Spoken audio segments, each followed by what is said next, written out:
Good day and welcome to the Manage Self, Lead Others podcast, mainly for experienced and aspiring people managers. I'm your host, Nina Sunday, and a big thank you to C-Suite Radio and C-Suite TV. I appreciate all the sponsorship and support you give me. This is the show to help you explore ways to become the best version of yourself at work as a manager. Each episode, you'll hear from some of the brightest business minds on the planet who share your passion to elevate and transform team culture. They share insights in self-leadership and leading others. Together, we can make workplace culture better. Are you ready? Because it's time to manage self, lead others.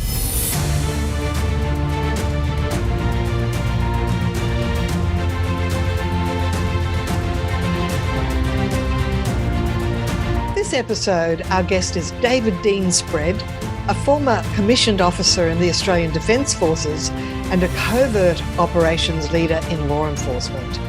He transferred those skills to commerce, serving as a CEO and managing director of both private and public companies in Australia and Europe. David's a recognised global leader in attitudinal competence. Let's ask him about that, shall we? David, you've identified 3 key behaviours that are problematic for managers when they're leading people. And one of them is difficult behaviours. What do you find is the biggest mistake managers make trying to deal with difficult behaviours? The biggest mistake they make is actually not dealing with it because they're too afraid to deal with it. Head in the sand. Head in the sand, it'll go away, it might get better. And then when they do try and deal with it, it's always an explosion, and I have to deal with it now. Oh, you mean they either are exploding because they finally have to blurt out because they've been holding it in. They blurt it out instead of being more considered. Yeah. And being more intentional. Yeah, absolutely. And they actually don't understand that there is a process for having these conversations. I'd very much like to ask you that process, but before I do, would you say that mostly managers, leaders don't, if they're letting poor behaviour go on without addressing it, it's because they probably don't know exactly what to say? Would that be right? 100%. They don't know what to say. They're too scared to say anything in case they exacerbate the situation or make themselves look silly, or in fact make the other person feel uncomfortable, especially if that person actually does have some value to the business, as most of them do. That's right, because sometimes managers weigh up, I can put up with this because they bring in such good results. I've actually had that quandary. I've made that mistake in the past where I didn't deal with behaviour that was irking me, and it got to the point where actually I moved the role out of the business, and that was no way to deal with it. No, sometimes people do that. They restructure around something that's difficult because it's easier to restructure than it is to actually go through the pain of dealing with a person who's probably very adept at fielding tough situations or even creating them. I'm talking about 15 years ago. The reason I'm interested in all of this now is I didn't know any of this stuff. When I was leading a team of about 10 people, I made all the mistakes in the world, and then I worked out, probably too late, that's what I was doing wrong. So tell us, how can a manager, what's the process that a manager can use when they're trying to deal with difficult behaviour? Okay, so we begin with an idea I call it OLAT, and no one's heard of that because I made it up. And it's an acronym, is it? An acronym of OLART. Right. Observe and listen always. Listen more than ask more than tell, and rarely tell. Oh, so there's a little bit of repetition of the letters in there. There is. And so look, so the point here is that if we stand back and look at what's going on visually as well as audio and kinesthetically, we're picking up all the vibes, and we listen carefully, we don't rush in, and then we go through a discovery, then a verbal discovery, we then ask questions. help me understand why you're expressing yourself in this manner. If it's a person speaking emotively or disrespectfully, can you help me understand? You seem annoyed. Is there anything that I can do to help ease this situation? Be frank with me. I can take it, Right. So they're asking. And then continue to ask until we really understand what it is that's really bugging them, and what solution do you think you have? Give me a solution that we can work with here. So you ask them what they think the solution might be. Oh, absolutely. That's like what we do in customer service. What would you like to happen? How do you see this playing out in an ideal world? So you would definitely recommend this be a one-on-one private conversation, wouldn't you? 100%. And none of these conversations should take place in front of other people. Exactly. And it should be on an even level. In other words, either both sitting or both standing. Would you recommend going for coffee or not necessarily? Well, I would make sure that we're at right angles to one another, so we're not facing one another. Right. And that we can stand and walk if possible, because then we're burning the chemicals of anxiety. So if someone was really frustrated and want to vent a little, they could stand up and move. They're not stuck in a chair. Yes. Yeah, absolutely. But you need a little mini conference room for that then. A little private room. Or a room or an area outside, perhaps, if it's good weather. Go for a walk outside. A walk and talk. A walk and talk. So stay at right angles or beside them so that you're looking ahead. You're not having to make eye contact. And when we're walking, we're breathing and we open up and we relax more. We burn the chemicals of anxiety. And so, you know what? You just made me realise I did a training course once with Nigel Payne, who I've interviewed last year on this podcast. He was the former head of BBC Learning. It was about leadership. He used to get us at least twice, 3 times in a one-day workshop. It was down at the Rocks in Sydney. It was beautiful weather. Walk around the block, find a partner, walk around the block, walk and talk. And it's made me realise we probably should be walking and talking with our individual contributors more than I want to talk to you. Come and sit down. Yeah, 100%. Walk and talk. No, totally agree. I mean, I do teach there is a walk and talk process where I do a demonstration with the room if it's a training session. And I'll just pick one person, normally the most senior person in the room. Right. And then I ask a series of questions. In fact, the whole of the demonstration, I only ask questions. But in the process of doing that, I get them to choose something that they've done recently and have a look at it in a way they've never looked at it before and come up with a benefit that they hadn't previously picked up on. And they make a commitment to do something about it. And they even then hold themselves accountable and prove their accountability to me within a specific time frame. And all I've ever done is ask them questions. You talk about the deadly triad, and one is difficult behaviours blocking progress and sucking energy. The other is misalignment that's wasting resources and time. Can you tell us about that, please, David? Yeah, look, a lot of people who are in the leadership team, and to me, there's 2 leadership teams. One is a very senior leadership team, basically the CEO and his or her direct reports. And then you've got the whole of the leadership team from the CEO through to the frontline supervisor. Yeah. Now, often that executive team believe, and sound like they're all on the same page because they've reasonably, when they leave the meeting, they feel they're reasonably in agreement. But when they get back to their silos or their divisions, which are actually silos in many ways, they go about business as usual. And they often have made so many assumptions that we do have the same KPIs. We do know what the primary must-achieves are over the next week, month, or 90 days, and they don't test it. And so when I go in there and work with them, I ask them, what are the values, what are the vision, what is the mission critical stuff that has to be done inside the next month? and they get surprised when no one's on the same page, yet they believe they were. Right. So because they've all been talking generally about lots of different things, but they haven't really done an order of priority, perhaps? Correct. Or the actual numbers. They have different numbers in their head. Oh. They have different timeframes in their head, and they have different priorities in their head. And then I asked them, so if you guys aren't in alignment at this level, how do you think that cascades out to the business when we're all pulling in different directions? How much loss of energy and resources and time is this simple area of misalignment costing you? And they really said, wow, we had no idea. We assumed, we thought, we believed, we're in agreement, we trust each other.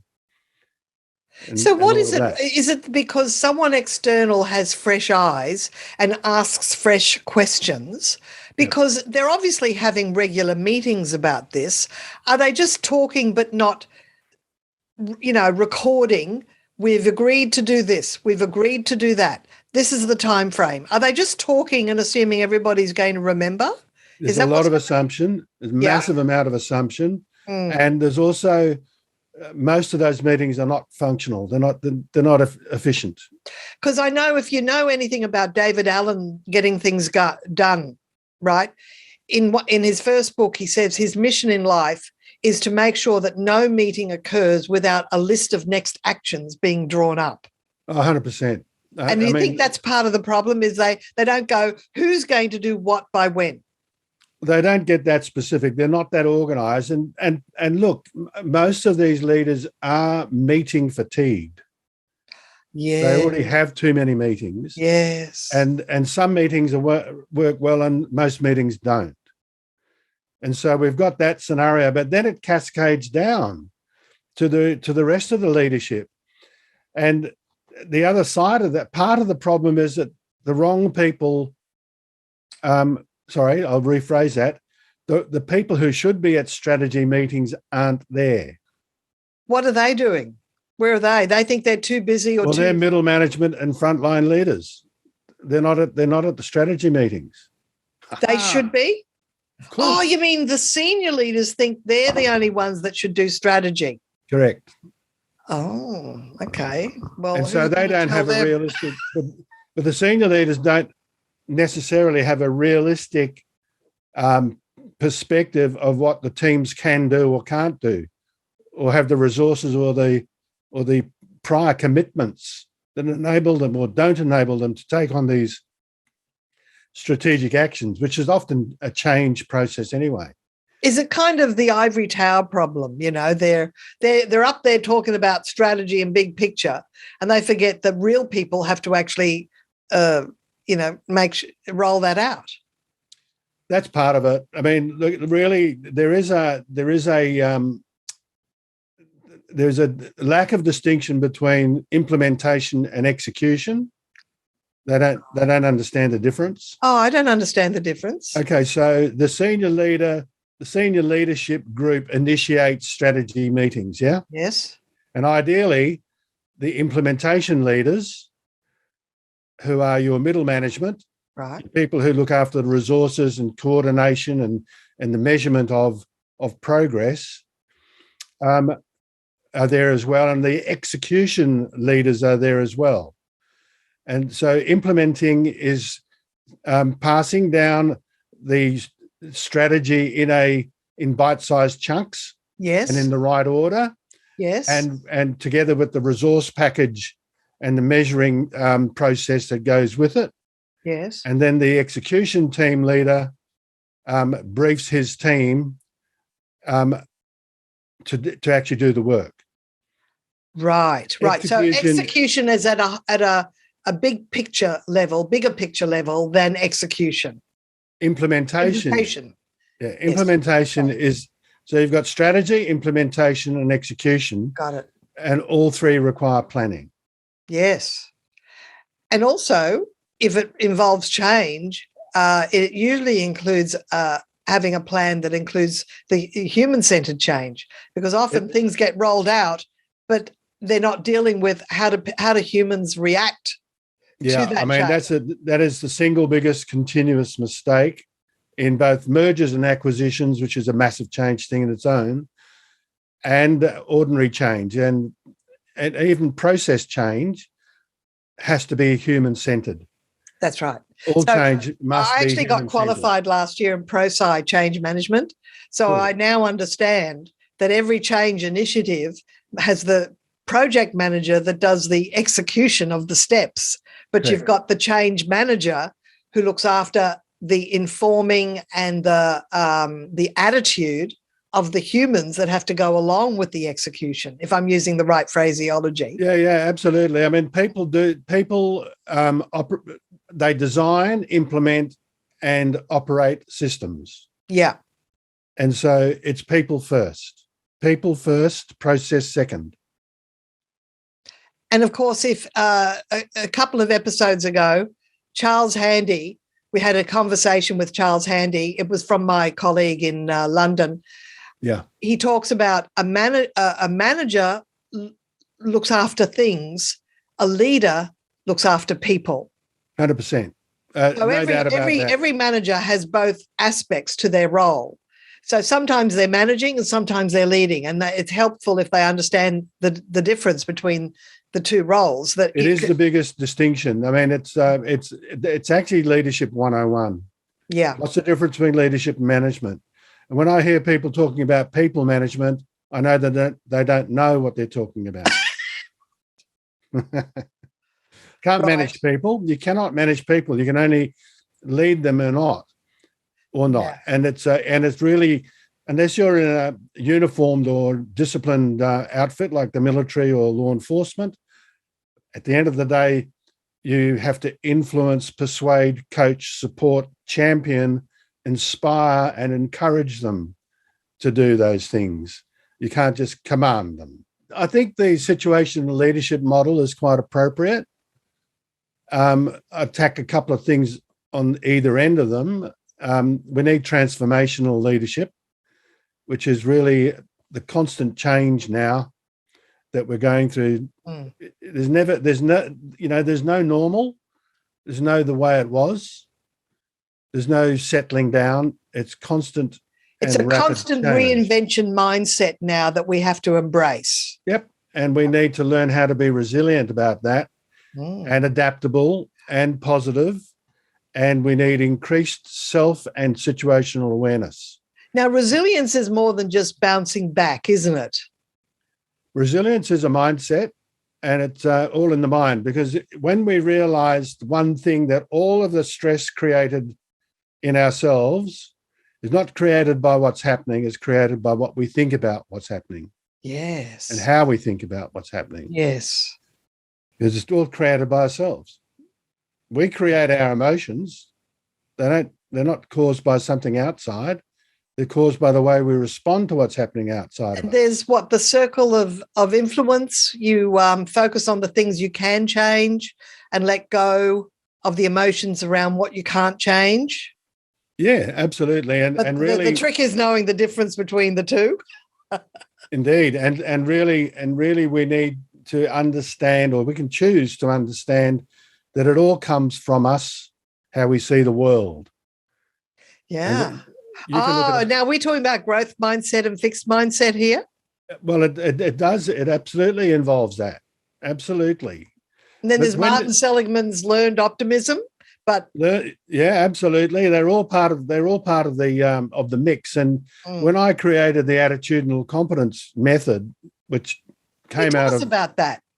So back in the day when I was training and developing covert operators, they're all high-risk activities. What do you mean exactly by a covert operator? We're talking military. Well, in law enforcement, it's undercover work. Oh, right. Got it. Yes. Where we had to insert ourselves in and embed ourselves in criminal organizations.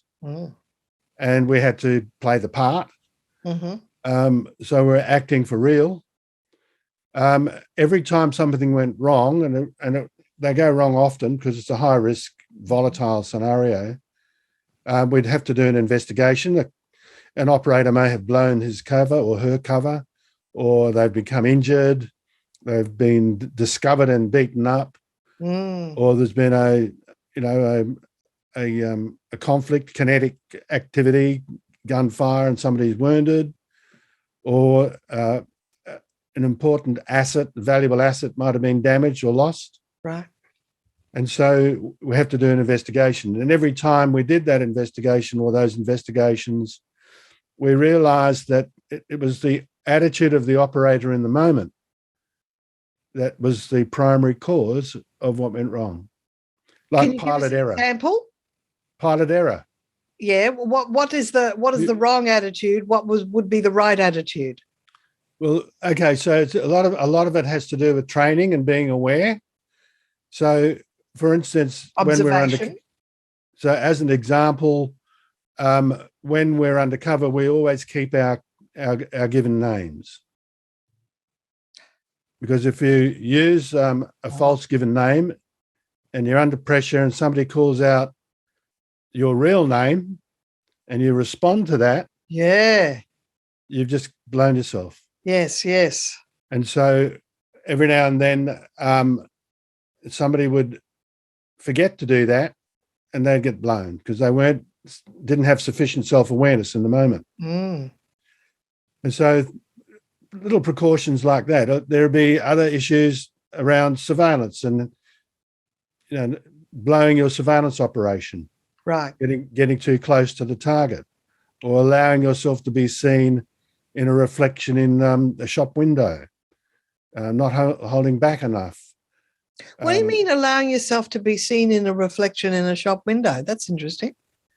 So if you're tailing a person on foot, oh, right, you've got to make sure that he can't or she can't see you in a reflection in the mirror. Right. In the shop window. That's interesting. So very little things like that. I mean, they're tradecraft stuff.